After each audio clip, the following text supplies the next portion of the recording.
Hi, I'm Katherine Arnold. And I'm Abigail Singer. And we're here at the Western and Southern Open. This is the first time ever that the men and the women are all here together in 1 week. We have some great interviews with a few of the top players in the world. Just go to Cincinnati.com, keyword videos. Can you talk a little bit about your charity? Yes, I do a charity event every year for epidermal bullosa, which is a genetic disease that affects your skin.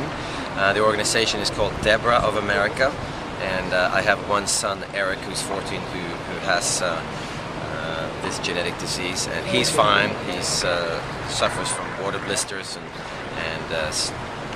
what do you call it, skin leaving his body, but he's okay. But there are other kids out there, so yes, we try and raise money to help families that have kids that have this disease. And what about your bus? What is that? The Wow-mobile.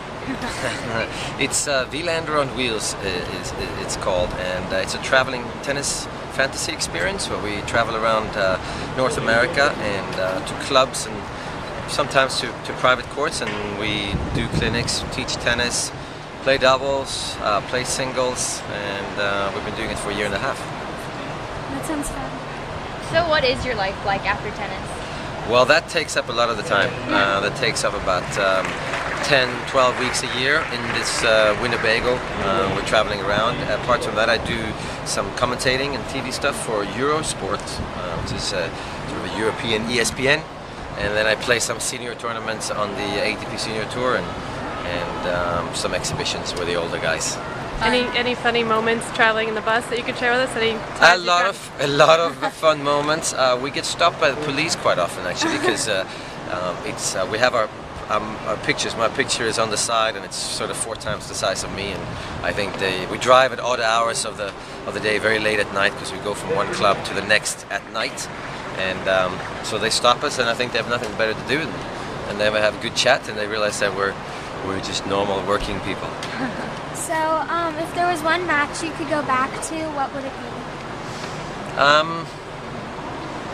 Not sure. I lost in the French Open final to Yannick Noah in 1983, a long time ago, but I came in thinking there was no way I was going to lose, and I didn't really pay attention to my opponent before the match. I didn't have a game plan. I just thought I was better than him, and it turns out that he played completely different than I expected, and I wasn't ready to solve the problem that day, and I couldn't get myself out of it, and my opponent Yannick Noah was playing too good, so maybe that one.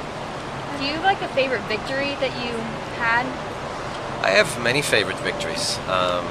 Sometimes the best victories, I think, were the ones when you weren't playing that good, and you're just fighting really hard, and you figured out the best way to play your opponent, and you made him a little bit worse, and then you were able to deal with it. But then there's some victories, like the US Open in 1988, I beat Ivan Lendl in the final, and became #1 in the world, and it was 5 sets, and I was living 45 minutes away, and I had about 50 friends there watching, so that was obviously very special. But it's easy to play tennis when everything is working.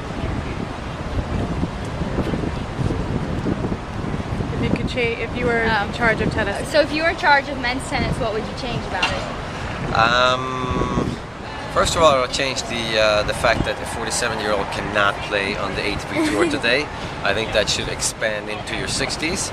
And then I would take away the first serve let, or the let court in the serve. I don't see a good reason enough to have that as a rule. As the ball is in play, you can hit the top of the net and you keep playing.